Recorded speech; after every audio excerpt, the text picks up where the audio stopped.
Saudara, mari kita akan melanjutkan pelajaran kita yang sudah kita pelajari selama kalau nggak salah 6 atau 7 minggu.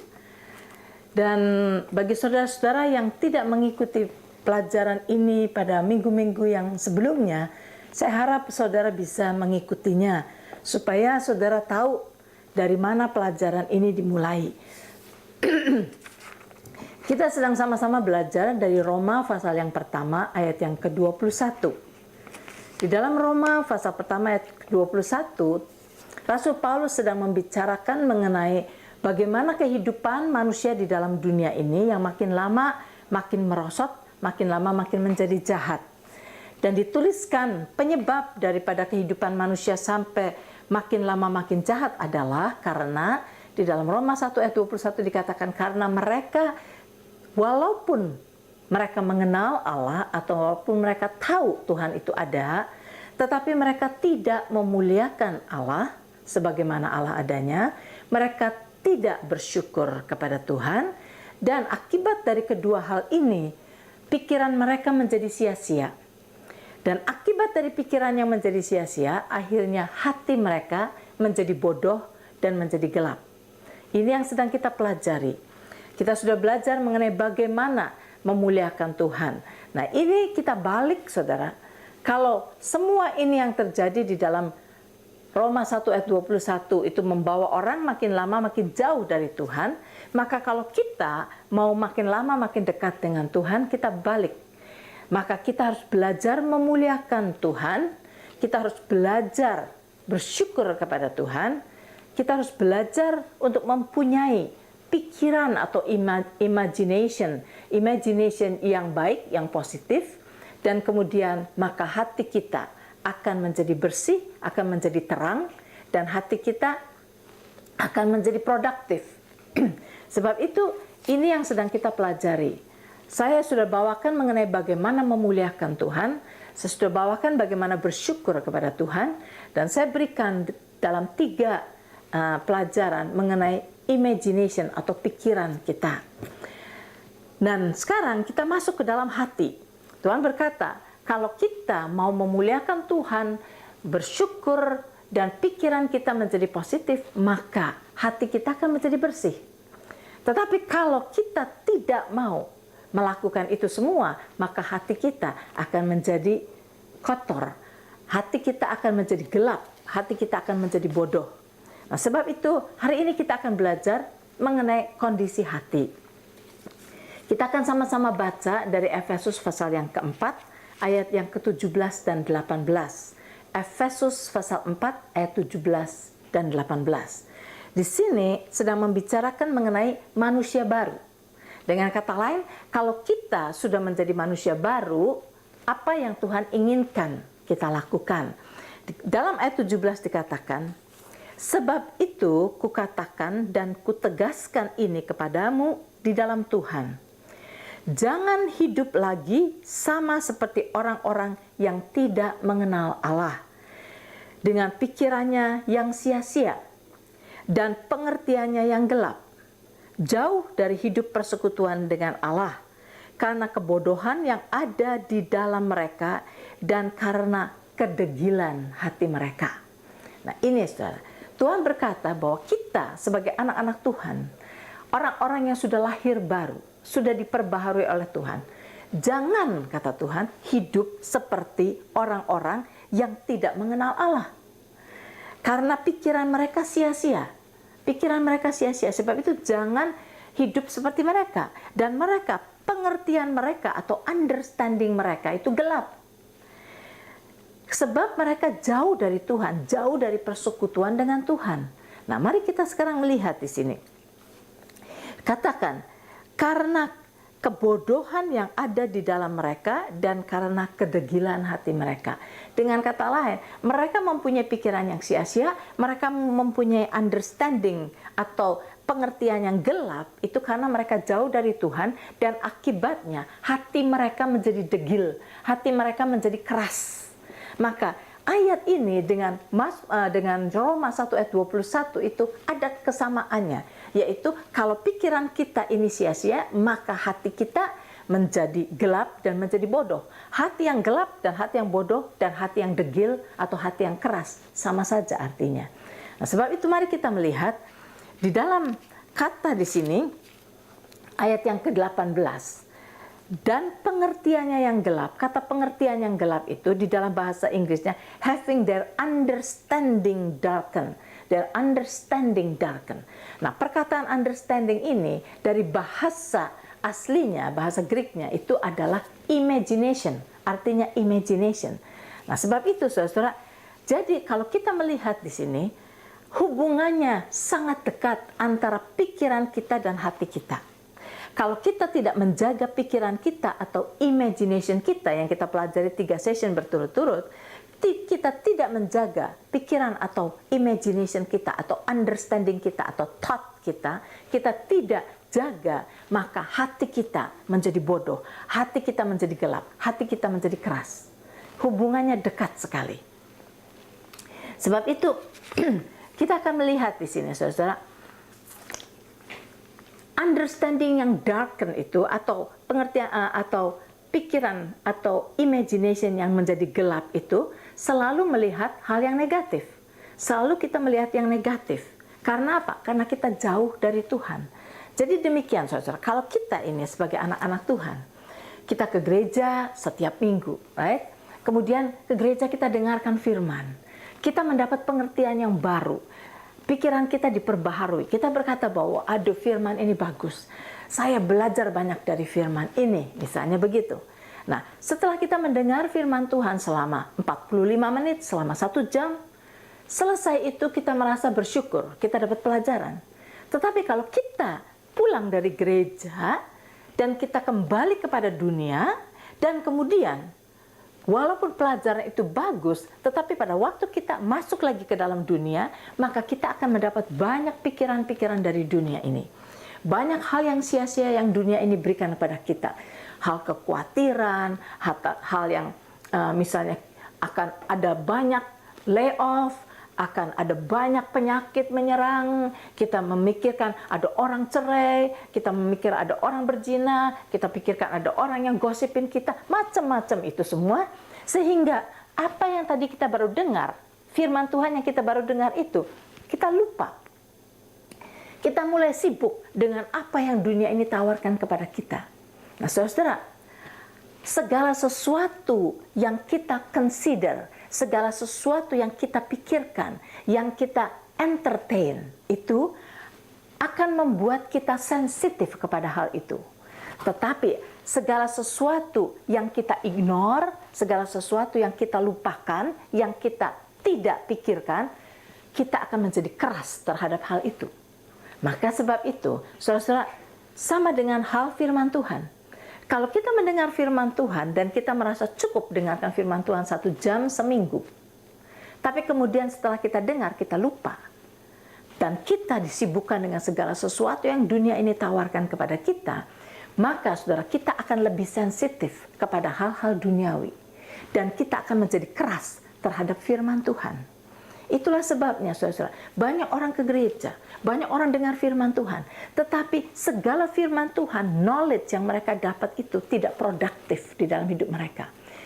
Segala sesuatu yang mereka sudah mengerti mengenai firman Tuhan, walaupun saudara hafal, walaupun saudara tahu, walaupun saudara mengerti, tetapi tidak ada efeknya di dalam hidup kita. Mengapa?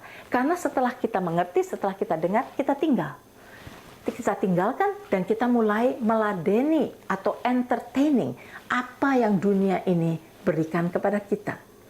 Nah, sekarang saudara, segala sesuatu yang kita pikirkan, kita entertain itu akan masuk ke dalam hati kita.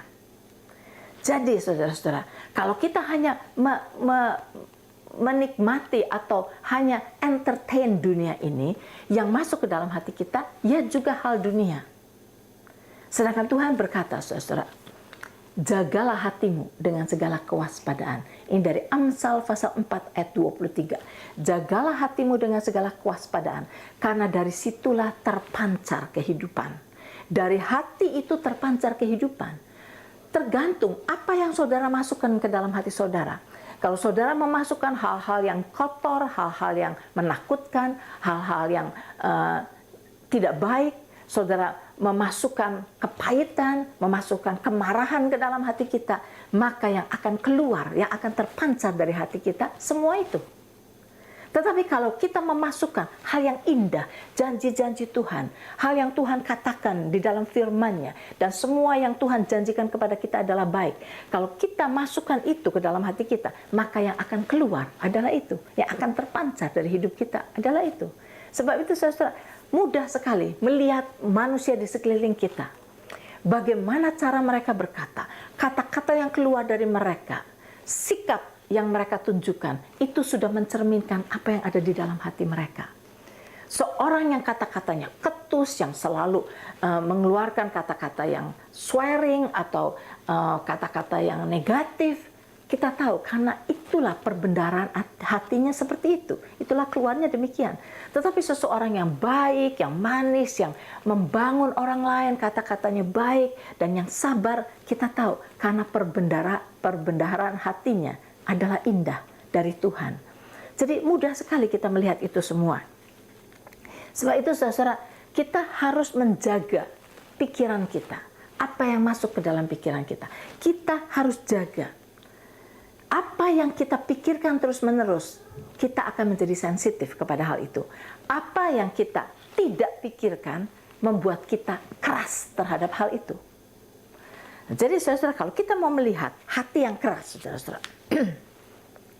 orang yang hatinya keras, saudara, tidak bisa berpikir secara benar lagi. Contoh yang paling bagus yang ada di dalam Alkitab adalah Raja Firaun. Pada waktu Musa mau mengeluarkan orang-orang Israel dari Mesir keluar untuk menuju ke Kanaan, Musa datang ke Raja Firaun. Musa berkata bahwa Tuhan menyuruh dia untuk membebaskan orang Israel, mengeluarkan orang Israel, berjalan keluar dari Mesir. Firaun berkata, no, tidak bisa. Maka Tuhan memberikan tulah kepada orang Mesir. Kita tahu ada 10 tulah. Tulah yang pertama, tulah yang kedua, yang ketiga, yang keempat. Setiap kali tulah itu diberikan, dan orang Mesir sudah menjerit-jerit. Akhirnya Firaun berkata, oke Musa, datang ke sini. Doa kepada Tuhanmu supaya tulah ini diangkat. Nanti aku izinkan kamu pergi. Setiap kali Musa sudah berdoa dan minta Tuhan bersihkan dari tulah itu, Firaun berkata, tidak, kamu tidak boleh pergi. Nah, maka Tuhan beri lagi tulah yang kedua. Demikian pula, dia bertobat, bilang, oke, nanti kamu boleh keluar. Begitu tulah itu hilang, dia keraskan hatinya lagi. Dan saudara, memang kalau saudara lihat di dalam Alkitab, di dalam Keluaran itu, saudara akan membaca bahwa Tuhan mengeraskan hati Firaun. Tapi saudara tahu, betul Tuhan mengeraskan hati Firaun. Tetapi kalau saudara baca dari permulaan, Firaun hatinya dikeraskan oleh Tuhan setelah Firaun mengeraskan hatinya berkali-kali. 6 atau 8 kali dia keraskan hatinya sendiri. Dia keraskan hatinya. Dia tobat lagi, dia keraskan hatinya. Dia tobat lagi, dia keraskan hatinya. Terus menerus. Sampai akhirnya Tuhan sudah melihat Firaun tidak akan pernah bertobat. Sebab itu Tuhan keraskan hati Firaun. Nah, setelah itu saudara kita tahu. Sampai yang terakhir sekali, tulah yang terakhir. Anak sulung mati semua. Akhirnya Firaun berkata, oke, kamu boleh pergi. Orang Israel sudah pergi, sudah pergi. Mereka sudah berjalan sampai di depan Laut Merah. Firaun berkata, kita kejar. Nah, ini kekerasan hati, saudara. Kita kejar, Firaun mengejar. Nah, sekarang saudara bisa perhatikan. Pada waktu itu, orang Israel ada di depan Laut Merah. Di hadapan orang Israel adalah Laut Merah. Sebelah kanan, sebelah kiri adalah gunung. Nah, di belakang adalah tentara Firaun. Saudara bisa bayangkan, orang Israel terjepit di tengah-tengah. Tapi kalau saudara baca di situ, ada tiang api Tuhan yang memisahkan antara orang Israel dan orang Mesir. Tiang api itu memisahkan, berdiri, tiang api itu berdiri. Dan dikatakan tiang api itu memberikan sinar kepada orang Israel. Tetapi tiang api yang sama memberikan darkness, kegelapan kepada orang Mesir. Saudara, kalau Firaun itu sense-nya betul, normal, saudara, Dia sudah melihat suatu keajaiban yang luar biasa. Ada tiang api memberikan cahaya kepada orang Israel, tetapi memberikan kegelapan kepada orang Mesir. Melihat tanda itu saja, kalau orang itu mempunyai sense yang benar, dia akan tahu ini adalah gejala-gejala yang tidak baik buat mereka. Lebih baik mereka kembali pulang. Tetapi Firaun, orang yang mempunyai hati yang keras, dia tidak make sense apa yang dia lakukan. Apa yang dia katakan? Terus kejar. Nah, orang Israel akhirnya melewati Laut Merah. Firaun berkata, kejar. Mereka masuk ke dalam Laut Merah dan semua mati. Itulah akibat kekerasan hati, saudara. Orang yang hatinya keras, mereka sudah tidak bisa berpikir secara normal lagi. Demikianlah apa yang Firaun lakukan.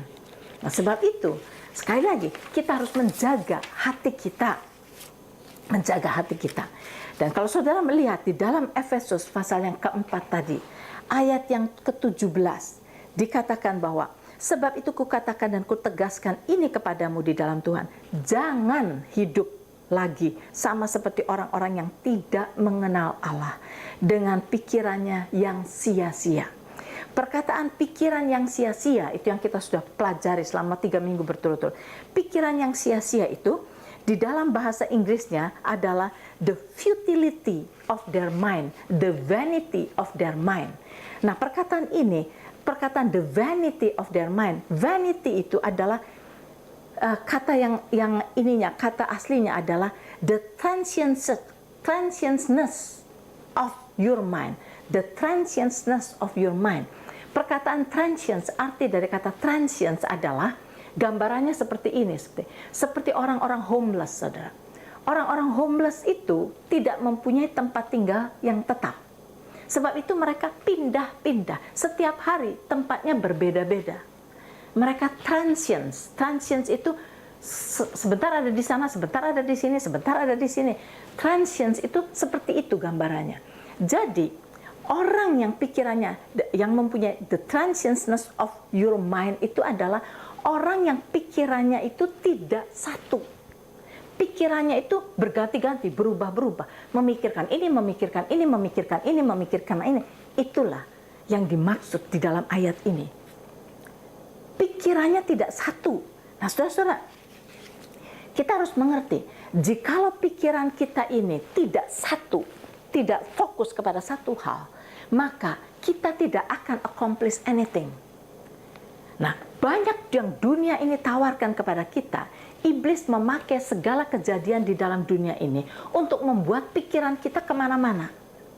Dan saudara harus tahu, firman Tuhan berkata di dalam Efesus pasal yang ke-6 ayat 10 dan 12 ke bawah. Tuhan berkata begini, kita tidak berperang melawan darah dan daging, tetapi kita sedang berperang melawan principality of the darkness, melawan kuasa-kuasa kegelapan di udara. Jadi, itu adalah kuasa kegelapan. Kuasa kegelapan, cara bekerja kuasa kegelapan itu adalah menyerang pikiran kita. Dan dia akan menyerang pikiran kita dengan pikiran-pikiran yang bermacam-macam. Kalau kita tidak mau mendisiplin pikiran kita, dan kita mau dibawa kemana-mana pikiran kita oleh iblis, maka saudara, kita tidak bisa fokus. Dan kalau kita tidak bisa fokus kepada satu hal, maka kita tidak akan accomplish apapun juga. Tidak ada strength di dalam diri kita. Tidak ada kekuatan di dalam diri kita. Selama pikiran kita kemana-mana, diombang-ambingkan oleh iblis. Oleh ketakutan, oleh kebencian, oleh kepahitan, oleh jealousy, oleh segala macam. Kalau pikiran kita ini kemana-mana, kita tidak akan mempunyai kekuatan. Kita akan menjadi lumpuh. Tetapi kalau kita bisa fokus kepada satu hal, maka kita akan accomplish hal yang Tuhan sudah sediakan buat kita di sana. Saudara mungkin pernah mendengar, saya juga pernah menceritakan mengenai bagaimana seorang trainer yang mentrain singa. Saudara tahu ceritanya. Di dalam sirkus itu ada singa-singa yang harus ditrain ya, untuk melakukan hal-hal tertentu. Nah, sekarang penjinak singa itu, trainer dari singa itu, dia akan masuk ke dalam kandang singa. Dan biasanya orang itu akan membawa cambuk, satu cambuk. Dan akan membawa satu bangku atau stul. Bangku, stul yang mungkin kepalanya bundar, ya, bundar, itu buat duduk, itu bangku buat duduk, bundar, dan punya 3 kaki, mempunyai 3 kaki. Nah, pada waktu orang itu masuk ke dalam kandang singa itu di situ, dia masuk, dia bawa cambuk ini dan bawa bangku ini atau stul ini, dia pegang kepala stul ini, dan 3 kakinya itu diarahkan kepada singa. Nah, saudara tahu, sebetulnya apa ini cambuk ini? Yes, cambuk adalah senjata. Tetapi kalau singa itu menerkam, saudara, cambuk ini nggak bisa apa-apa karena cambuk ini panjang kan? Ya dia bisa coba mencambuk singa itu, tapi dalam jarak yang jauh. Tapi kalau singa itu menerkam ke dekat, cambuk ini nggak bisa apa-apa. Dan stul ini atau bangku ini juga nggak bisa melawan singa, ya kan? Tetapi coba saudara lihat, pada waktu orang itu datang mendekati singa itu dengan bangku ini, dengan stul ini, dan dengan cambuk ini, singa itu diam aja. Singa itu hanya menggerung, tapi singa itu tidak berani menerkam. Nah, mengapa saudara singa itu tidak berani menerkam? Padahal senjata orang ini sangat-sangat lemah. Mengapa? Karena saudara, singa itu melihat 3 kaki daripada stul ini, daripada bangku ini. 3 kaki itu. Melihat 3 kaki itu, singa ini menjadi bingung. Karena dia bingung, mesti fokus kepada yang mana. Ada 3 yang dia fokus. Nah, yang mana yang dia harus fokus? Karena ada 3, dia bingung. Karena kebingungan itu, dia menjadi paralyzed. Singa itu menjadi lemah dan tidak punya power untuk menerkam. Karena dia bingung melihat 3 poin dari stul ini. Demikian juga dengan kita, saudara. Kalau pikiran kita kemana-mana, kita tidak akan bisa fokus. Kalau kita tidak bisa fokus, kita tidak akan bisa accomplish apapun juga. Sebab itu adalah ada kata-kata yang berkata begini. If you want to kill someone's vision, give them 2. Kalau kita mau menghancurkan visi seseorang, kasih 2. Beri 2 vision. Itu akan bingung. Nah, saudara, kalau kita melihat kehidupan Rasul Paulus, saudara tahu, Rasul Paulus sudah banyak sekali melakukan kesalahan di dalam hidupnya. Ya, dia sudah membunuh banyak orang Kristen dan sebagainya. Tetapi Rasul Paulus, setelah dia bertobat, dia bertemu dengan Yesus, dan dia merubah hidupnya. Hidupnya berubah sama sekali. Dia mengikuti Tuhan, dan dia dengan fokus mengikuti Tuhan. Dan dia berkata, di dalam Filipi, pasal yang ketiga ayat yang ke-13, dia berkata begini, "This one thing I do, kata Rasul Paulus. This one thing I do, yaitu apa? Forgetting the past. Dan aku akan berlari-lari ke depan, menuju ke satu tujuan, yaitu kepada panggilan sorgawi. Saya akan menuju kepada panggilan sorgawi. Dan saya akan menyelesaikan tugas saya, dan saya akan accomplish tugas saya, dan saya akan mendapatkan hadiah." Dia berkata begitu. Jadi, mengapa Rasul Paulus, saudara, bisa berhasil di dalam hidupnya? Padahal kita nggak tahu pada umur berapa Rasul Paulus itu bertobat. Kita nggak tahu. Mungkin umur 50, mungkin umur 60, kita nggak tahu. Tetapi dengan waktu yang singkat, mungkin dia sudah waste hidupnya dengan doktrin yang salah, dengan pikiran yang salah, cara berpikir yang salah, dia sudah mengikuti yang salah, maka dia sudah banyak membuang-buang waktunya. Tetapi dengan waktu yang ada, saudara, dia bisa accomplish apa yang Tuhan tugaskan kepada dia. Karena dia sudah mengambil keputusan, only one thing I will do, this one thing I will do, dia berkata, yaitu aku akan mengejar, aku akan berlari-lari menuju ke tujuan, yaitu panggilan sorgawi. Aku lupakan segala yang di belakangku. Dan pada akhir dari buku 2 Timotius, dia berkata begini, aku, kata Rasul Paulus, telah mengakhiri pertandingan yang baik. Aku telah mencapai garis akhir. Dan aku telah memelihara iman. Saudara, Rasul Paulus berkata, saya selesai di dalam pertandingan hidup saya. Saya sampai kepada garis akhir. Saya sudah mencapai garis akhir. Dan aku telah memelihara iman sampai saat yang terakhir. Bagaimana? Karena dia mempunyai single mind. Dia hanya memikirkan satu. Saudara, ini semua dimulai dari pikiran kita. Kita harus tahu, iblis mau mengacaukan pikiran kita, mau membawa pikiran kita ke sana, ke sana, ke sana, ke sini, dengan pikiran karnal kita. Nah, kalau kita mau meladeni apa yang iblis katakan dan kita melupakan firman Tuhan yang seharusnya kita fokus kepada firman Tuhan, kita lupakan firman Tuhan ini, kita hanya ingat pada hari Minggu saja, saudara, kita akan kalah pertandingan. Kita tidak akan accomplish segala yang Tuhan ingin kita accomplish di dalam hidup ini. Saat itu, saudara, marilah kita sekarang jujur kepada diri kita sendiri. Apa sih yang kita pikirkan setiap hari? Apakah kita mau diombang-ambingkan oleh dunia ini? Apakah kita mau meladeni apa yang iblis berikan kepada hidup kita, kepada pikiran kita? Berita ini, berita itu, orang begini, orang begitu. Apakah kita meladeni semua itu? Dan kita melupakan firman Tuhan? Kalau kita tidak fokus kepada firman Tuhan, saudara, kita menjadi lemah. Kita tidak mempunyai kekuatan. Nah, saudara, untuk diskusi, bagi saudara yang berkumpul bersama-sama, saudara mau berdiskusi. Terutama saudara-saudara, untuk men, laki-laki. Kelihatannya sulit buat men kalau berkumpul itu bicara mengenai hal-hal yang spiritual. Kebanyakan men hanya ingin berbicara mengenai hal-hal yang praktikal, itu kan? Segala yang make sense. Misalnya perkara mobil, perkara politik, perkara ya hal-hal yang ada di dunia ini. Dan rasanya kalau berbicara mengenai itu, wah, ramenya luar biasa. Tetapi jarang sekali saya mendengar suami-suami, laki-laki akan membicarakan mengenai hal-hal rohani. Untuk berkata, kemarin Tuhan bicara kepada saya. Misalnya, kemarin ada satu kejadian di dalam diri saya. Dan di dalam kejadian itu saya lihat, Tuhan ikut campur sekali. Dan saya diingatkan firman Tuhan yang ini atau firman Tuhan yang itu. Jarang sekali laki-laki itu berpikir atau berbicara mengenai hal-hal yang seperti itu.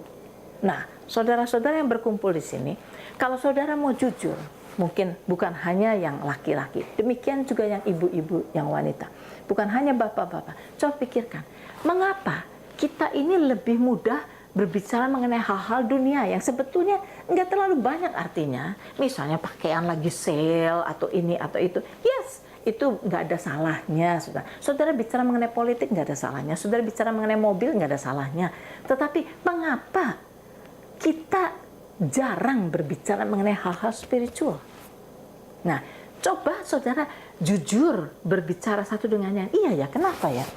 Rasanya kok canggung kalau berbicara mengenai hal-hal spiritual. Nah, sebab itu, kalau kita tidak pernah mau mengadakan evaluasi, kita tidak pernah mencek hati kita, kenapa sih? Kenapa kita segan berbicara mengenai firman Tuhan? Mengapa? Mengapa kita begitu kaku membicarakan mengenai firman Tuhan? Padahal Tuhan itu selalu dekat.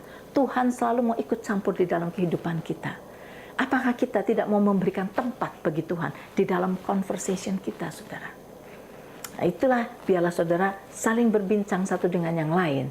Dan supaya terjadi terobosan, saudara, bahwa di antara kita semua yang berkumpul, pada waktu kita berkumpul, mau ngobrol ke kanan ke kiri, nggak ada salahnya, tetapi juga firman Tuhan kita bisa bicarakan untuk saling menguatkan.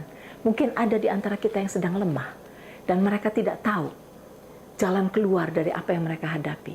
Dengan saudara semua memperbincangkan kebaikan Tuhan, memperbincangkan kesetiaan Tuhan, orang itu akan tertolong. Nah, sampai di sini dulu saudara pelajaran hari ini. Saya akan teruskan mengenai hati ini belum selesai pada minggu yang akan datang. Saya harap dengan pelajaran yang ada ini saudara bisa mengadakan diskusi. Selama ini hati saudara bagaimana? Akibat dari pikiran saudara. Sampai ketemu di lain saat.